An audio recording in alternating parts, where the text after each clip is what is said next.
Manchester United are open to the idea of loaning Rasmus Hojlund to AC Milan, but for the move to materialize, two major conditions will have to be met by the Italian club. The 22-year-old endured a torrid 2024-25 season, finding the net only 4 times in the Premier League. While United as a whole were far from convincing, Hojlund's struggles in front of goal came to embody the team's worst campaign in 51 years. His lack of sharpness in decisive moments was glaring, particularly given the high expectations following his arrival.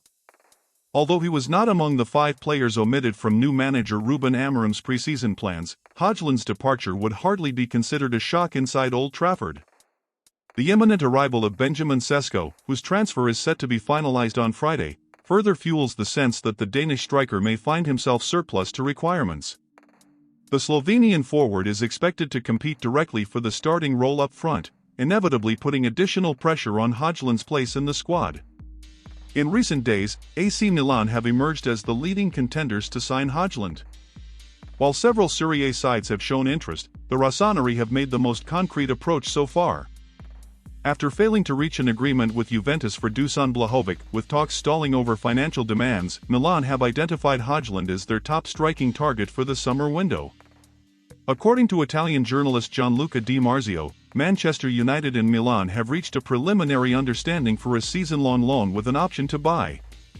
In parallel, Fabrizio Romano has confirmed the developments but stressed that United's approval hinges on 2 clear conditions.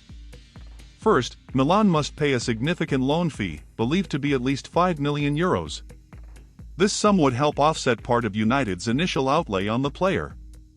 Second, the Rossoneri must cover Hojlund's salary in full throughout the loan spell, with Ineos making it clear they have no intention of contributing to his wages while he is away from Manchester. At face value, these stipulations are not unreasonable for a young player who still retains strong market value. However, it remains to be seen whether Milan will accept them within their financial framework. The Serie A giants have been deliberate in their recruitment strategy in recent years, balancing their desire to strengthen with a firm commitment to fiscal responsibility. From Hojlund's perspective, there is no immediate push to leave. The striker is prepared to remain at Carrington and fight for his spot, especially if he believes Amorim sees him as part of the club's plans. Nevertheless, Romano notes that he would be willing to pack his bags if the manager or the sporting department make it clear that his future lies elsewhere. The financial stakes are high for United. Hojlund was signed from Atlanta in the summer of 2023 for around £72 million, a fee that reflected both his potential and his impressive form in Serie A, where he scored 10 league goals in 2022-23. Given this substantial investment, United are determined to recoup at least £40 million in any future permanent sale to avoid recording a capital loss and to remain compliant with the Premier League's Profit and Sustainability Rules, PSR. The situation is finely balanced. Milan view Hojlund as a player well suited to their style, quick, powerful, and already accustomed to the Italian game. United, meanwhile, must weigh the benefits of retaining him against the financial and sporting opportunities that a loan, and potential sale, could offer. For now, the saga remains unresolved. The coming days will be crucial in determining whether Hojlund dons the red and black of Milan next season or stays in Manchester to try to rewrite his Old Trafford story. What is certain is that, with Sesko's arrival imminent and Amorim overseeing significant changes to the squad, the Dane finds himself at a career crossroads that could define his trajectory for years to come. Furthermore, Manchester United are reportedly open to parting ways with long-serving left-back Luke Shaw during the current summer transfer window, but only if an offer deemed appropriate lands on the table. The Red Devils, under the guidance of the Ineos-led sporting project, have already been busy reshaping their squad. Matheus Cunha and Brian Bumo have officially joined the club, while Benjamin Sesko has already agreed personal terms and is simply awaiting an agreement between United and RB Leipzig to finalize his arrival. The recruitment drive, however, is only one side of the coin. To comply with financial regulations and maintain a balanced budget, the club must also offload several players, especially those considered surplus to requirements. Balancing the books has been a central theme for Ineos since taking partial control of the sporting operations. In that respect, the so-called bomb squad, a term used to describe players deemed outside the manager's long-term plans, has been the first area of focus.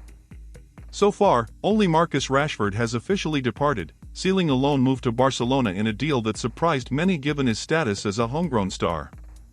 Other names, however, remain unresolved. Antony, Alejandro Garnacho, Jadon Sancho, and Tyrell Malacia are still training at Carrington, their futures shrouded in uncertainty as United search for suitors. Shaw's situation is notably different from the others. Unlike those outcasts, the England international has remained firmly within manager Ruben Amorim's plans. He traveled with the squad to the United States for pre-season preparations, featuring prominently in training and friendlies. Amorim himself has publicly praised Shaw, describing him as a world-class footballer, a defender with a graceful first touch, the confidence to take on his man, and the intelligence to read the game at both ends of the pitch. However, sentiment does not always align with strategic planning. Reports earlier in the summer suggested that clubs in the Saudi Pro League had been closely monitoring Shaw's situation. Some of these sides are believed to be ready to tempt him with a lucrative financial package that would dwarf his current earnings at Old Trafford. The Saudi market has become a regular disruptor for European clubs in recent windows, offering established stars the chance to double or triple their salaries while providing selling clubs with significant transfer fees. According to sources close to Stretty News, United's hierarchy, despite Amorim's warm words, would be prepared to listen to offers for Shaw. The reasoning is partly financial and partly tactical. At 30 years of age, Shaw is entering a phase of his career where peak athleticism begins to wane, and without European football on the calendar next season, competition for minutes in the squad will be intense. The competition is coming from within. United have already brought in Patrick Dorgu, a young and dynamic fullback with the energy to patrol the left flank for 90 minutes, as well as Diego Leon, another promising talent who has impressed the coaching staff with his defensive discipline and attacking drive. Additionally, Aiden Heaven, primarily a centre-back, is eager to secure a role on the left side of a three-man defensive line, offering even more options in Shaw's zone. Further complicating Shaw's prospects is the recovery of Lisandro Martínez. The Argentine defender, who was initially expected to be sidelined for a lengthy period, is now said to be close to making a miraculous return to full training well ahead of schedule. His comeback would allow Amorim to deploy him in a variety of roles, including left-back or left-sided centre-back, reducing Shaw's chances of being an automatic starter. Financially, the equation makes sense for Ineos. Shaw has been at Old Trafford since 2014, meaning any transfer fee received for him would count as pure profit on the balance sheet, an important consideration for financial fair play calculations. United are believed to be seeking a fee in the region of £17 million, a sum that, while modest compared to today's market, would still provide a useful boost to the club's summer budget.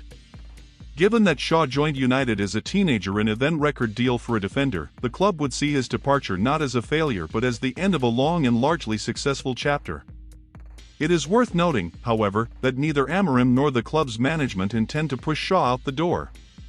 If the Southampton Academy graduate makes it clear that he wishes to remain in Manchester, he will be allowed to do so. His professionalism, experience, and leadership qualities are still valued assets in a dressing room that has undergone significant change over the past year. Ultimately, Shaw's future hinges on a combination of factors: the size of the offer, the player's own ambitions, and how the rest of United's summer transfer business unfolds. Should a Saudi club or another interested party meet the £17 million valuation, the decision could come down to whether Shaw sees himself continuing to fight for his place in a competitive and evolving squad or whether he prefers the challenge, lifestyle, and financial rewards of a move abroad. For now, the England international remains part of Amorim's pre-season plans, preparing alongside his teammates for a campaign that will test the club's resilience and adaptability. But as with so many transfer sagas in football, one substantial offer could shift the entire narrative overnight. Manchester United is making big changes to its squad. Do you think Old Trafford glory is returning? Let us know in the comments. Thanks for watching, and see you next time.